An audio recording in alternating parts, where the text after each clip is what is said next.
Patrick, what are your thoughts?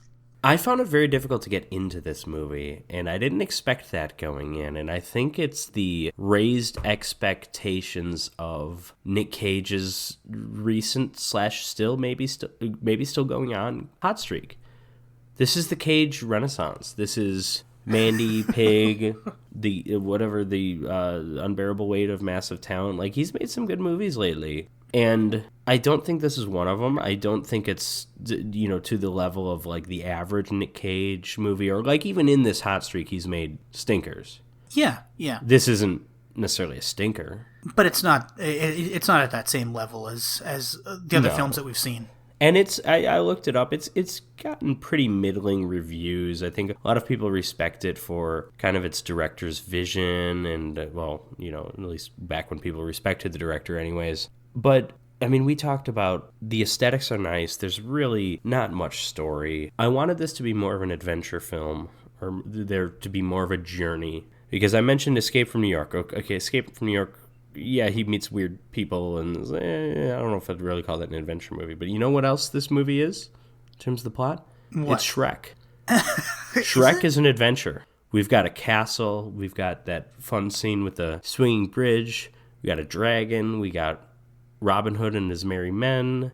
That's an adventure film. I mean, it's an animated comedy, and it's different than this, but like, give us that adventure out of this journey. I don't want to see a fucking car in this movie. I want him to go on foot. I want everything to be like a struggle for him to travel everywhere. They also built up the irradiated prisoners as like more of a threat or more of a problem, but the only times they ever showed up were they didn't do anything.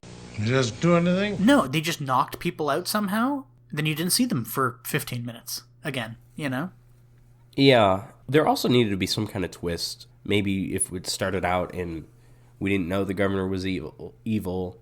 And, maybe Nick Cage doesn't know the governor's evil. But, I mean, he's evil to him. He straps bombs to his nuts.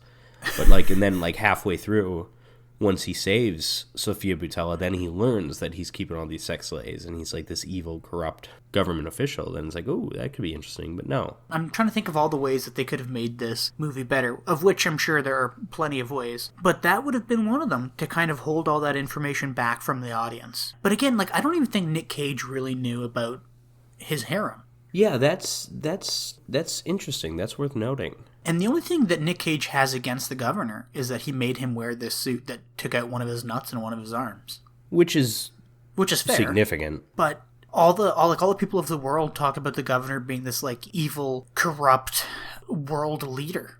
But he doesn't seem to have an effect on anybody's lives outside of Samurai Town. I just don't know what's happening, or is there, or maybe all the people were kicked out of Samurai Town. Is that it, maybe? And then they have to live in the Ghostland? Maybe? I don't know. The whole thing, it's just confusing. I think the only redeeming thing about this movie is that Japanese aesthetic, because it is really pretty, especially in the last 20 minutes or so. You're just kind of, I was almost taken aback. I was like, wow, this is actually gorgeous. All that pleasure district stuff with the rails on the windows and whatever, and the long kind of wooden buildings, and then everything, even Yasujiro, he was a cool dude, doing all kinds of samurai stuff. There was a bit where right before Nick Cage comes back, he's drinking sake on this balcony, and I'm like, that's cool. It's a cool shot. He looks cool. The colors are cool. Everything about it is cool. That's the only good thing about this movie, really.